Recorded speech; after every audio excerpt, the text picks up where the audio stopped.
Hello friends and my dear students, welcome to our channel. मैं राजेंद्र मंडलोई आपका हमारे channel पर स्वागत करता हूं। आज का हमारा टॉपिक है क्लास 11th इंग्लिश में जो आपकी बुक है हॉर्नबिल में चैप्टर नंबर 1 में पोइम दी गई है अ फोटोग्राफ। ठीक है दोस्तों, तो इसको हम हिंदी एक्सप्लेन करेंगे। चैनल पर यदि आप नए हैं तो चैनल को आप सब्सक्राइब करें, साथ ही आपके फ्रेंड्स, रिलेटिव, क्लासमेट्स के पास इस वीडियो को शेयर करें। पिछले वीडियो यदि आपने नहीं देखे हैं तो उन वीडियोज़ को जरूर देखिएगा, मैंने प्लेलिस्ट बना दी है, और अपने मित्रों के साथ, क्लासमेट्स के पास इनको शेयर भी कीजिएगा। ठीक है दोस्तों, तो चलिए शुरुआत करते हैं।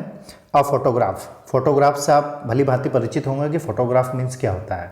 ठीक है, एक चित्र बना हुआ होता है जिसको कैमरे से क्लिक किया जाता है ना, तो एक फोटोग्राफ है। इस पोएम का नाम फोटोग्राफ टाइटल है, इसको सरले टोनसल ने लिखा है। पोएटेस है, मीन्स कवित्री है।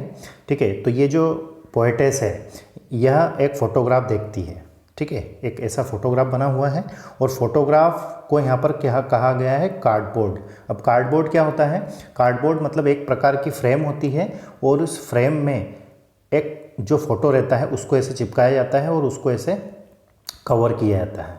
ठीक है, ताकि वह सेफ रहे, सुरक्षित रहे उस फ्रेम में। अपने घर में भी हमने ऐसा बना हुआ देखा होगा, आपने देखा होगा कि आपके दादा दादी वगैरह इनके ऐसा कार्डबोर्ड होगा। ठीक है, तो एक फोटोग्राफ मीन्स एक कार्डबोर्ड है। उस कार्डबोर्ड में 3 लड़कियां हैं। ठीक है, 3 लड़कियां हैं, एक बड़ी वाली है और 2 उससे छोटी है।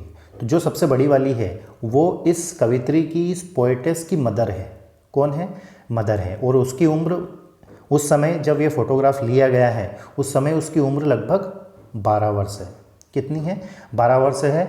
तो ये जो पोएटेस है मीन्स कवित्री है, ये इस फोटोग्राफ को देखकर जो उसके मन में जो विचार हैं, है ना, या उस समय किस तरह की परिस्थितियाँ रही होंगी, वो सारी चीज़ें इस पोएम में हम देखते हैं। तो चलिए देखते हैं।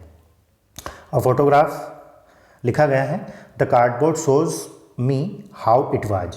कार्डबोर्ड मीन्स वो फोटोग्राफ वह इस चीज़ को बता रहा है कि उस समय कैसा था, मतलब वहाँ की स्थिति को दर्शा रहा है। जैसे when the 2 girl cousin went paddling, each one holding one of my mother's hand. मतलब 2 चचेरी बहनें, है ना, जो कि पैडलिंग कर रही थी। पैडलिंग क्या होता है?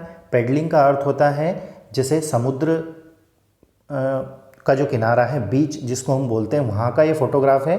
तो वहाँ पर समुद्र के किनारे जहाँ पर रेत और पानी भरा हुआ है ना, मतलब पानी है, तो वहाँ पर उस पानी में यदि हम चलते हैं तो उसको पैडलिंग बोलते हैं। मतलब ग्रामीण क्षेत्र की भाषा में यदि कहें तो छपछपाना, मतलब पानी में पैर मारना। ठीक है, तो जो 2 चचेरी बहनें हैं वो पानी में पैडलिंग कर रही हैं, है ना। Each one holding one of my mother's hand. उन दोनों चचेरी बहनों ने मेरी मम्मी का या मेरी माताजी का हाथ पकड़े हुआ है, हाथ पकड़ा हुआ है। ठीक है, and see the big girl. Big girl यहाँ पर कौन है? यहाँ पर जो पोएट्री है, पोएटेस है, जो कवित्री है, उसकी माताजी है। सम 12 ईयर्स आर सो, जिसकी उम्र लगभग 12 वर्ष है। All 3 stood still to smile through their hair at the uncle with the camera। अब यहाँ पर एक अंकल हैं जो कि इस फोटो को क्लिक कर रहे हैं, और तीनों बहनें जो हैं वह वहाँ पर stood still to smile, जो कि खड़ी हुई हैं, एक पोज दे रही हैं। जैसे हम फ़ोटो खिंचवाते हैं या फ़ोटो लेते हैं उस समय हम एक पोज देते हैं, है ना, और जो फ़ोटो लेने वाला बोलता है स्माइल प्लीज़।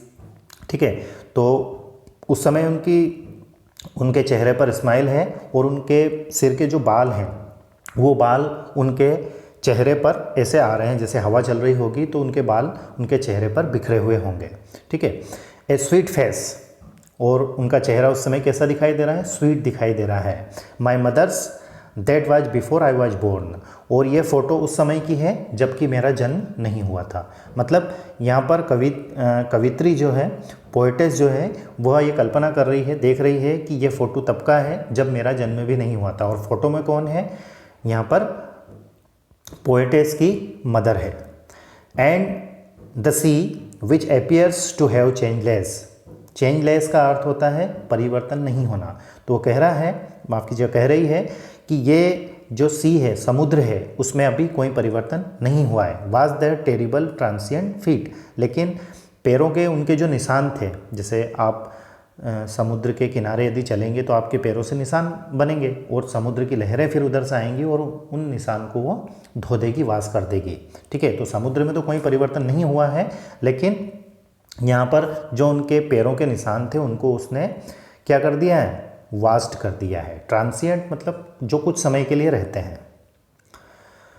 आगे बढ़ते हैं और थोड़ा सा और इसको डीपली में देखें तो इस फर्स्ट स्टेंजा में यहाँ पर जो पोएटेस की मदर है उसके बचपन के बारे में बताया गया है। ठीक है, अब सेकंड स्टेंजा में देखते हैं। सम 20-30 ईयर्स लेटर, लगभग 20 से 30 वर्ष बाद, सी वुड लाफ एट स्नैपशॉट, बाद उस स्नैपशॉट मतलब उस फोटो को वो देखती थी तो वो हंसती थी और हमें कहती थी सी बेटी एंड डॉली, देखो बेटी और डॉली। बेटी और डॉली कौन है, जो मेरी माताजी के साथ में जो दो अन्य लड़कियां हैं उनका नाम क्या है, बेटी एंड डॉली है। तो हमें वो कहती थी कि देखो इनको, बेटी और डॉली को देखो, सी वुड से, ऐसा वो कहती थी। And look how they dressed us for the beach, और हमारी बीच पर जाने के लिए, जब हम बीच पर छुट्टी बिताने के लिए गए थे तो हमें किस प्रकार से कपड़े पहनाए गए थे, ऐसा वो हमें कहती थी। द सी हॉलीडे, फोटो कहाँ का है, सी हॉलीडे का है। ठीक है, हॉलीडे मतलब छुट्टियाँ और सी मतलब समुद्र किनारे गए थे वो, है ना।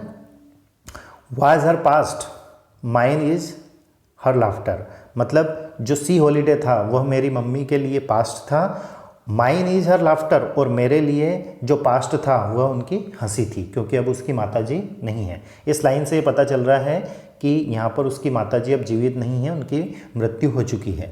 बोथ रे with the लेबर्ड is a loss, दोनों के लिए काफ़ी दुख की, अफसोस की बात है। दोनों के लिए, किसके लिए, कि माताजी का तो जो सी हॉलीडे था वह चला गया और मेरे लिए मेरी माताजी की हंसी चली गई, क्योंकि अब माताजी नहीं है। With the लेबर्ड is a floss, है ना। लेबर्ड मतलब जिसको मुश्किल से हासिल किया जाता है, इज़ अ फ्लॉस जिसको आसानी से खो दिया गया है। ठीक है, नाउ अब इस सेकंड पैराग्राफ की यदि बात करें, स्टेंजा की बात करें, तो इस सेकंड स्टेंजा में जो पोएटेस है उसकी मदर की यंग एज को दर्शाया गया है। किसको दर्शाया गया है, यंग एज को दर्शाया गया है। और फर्स्ट में उनकी चाइल्डहुड को दर्शाया गया था और इसमें यंग एज को दर्शाया गया है। लास्ट स्टेंजा है, 4 लाइनें हैं, देखते हैं। Now she is been dead nearly as many years as that girl lived. अब माता जी को उतने ही वर्ष शांत हुए हो गए हैं जितने कि अब लड़की की उम्र है, मतलब लगभग 12 वर्ष हो गए होंगे, है ना। End of this circumstances there is nothing to say at all, और ये जो स्थिति है, इस स्थिति को बयां करने के लिए, कहने के लिए मेरे पास शब्द नहीं है। इट्स साइलेंस एंड साइलेंसेस, मेरी चुप्पी ही सब कुछ बयां कर रही है। ठीक है, तो ये छोटी सी पोएम थी class 11th hornbill chapter number 1 में अ फोटोग्राफ। वीडियो आपको कैसा लगा कमेंट्स करके ज़रूर बताएं। साथ ही आपके फ्रेंड्स, रिलेटिव, क्लासमेट्स के पास इन वीडियोस को शेयर करें ताकि वह भी अच्छे से अपनी तैयारी कर पाएँ। Thank you very much for watching and take care of yourself.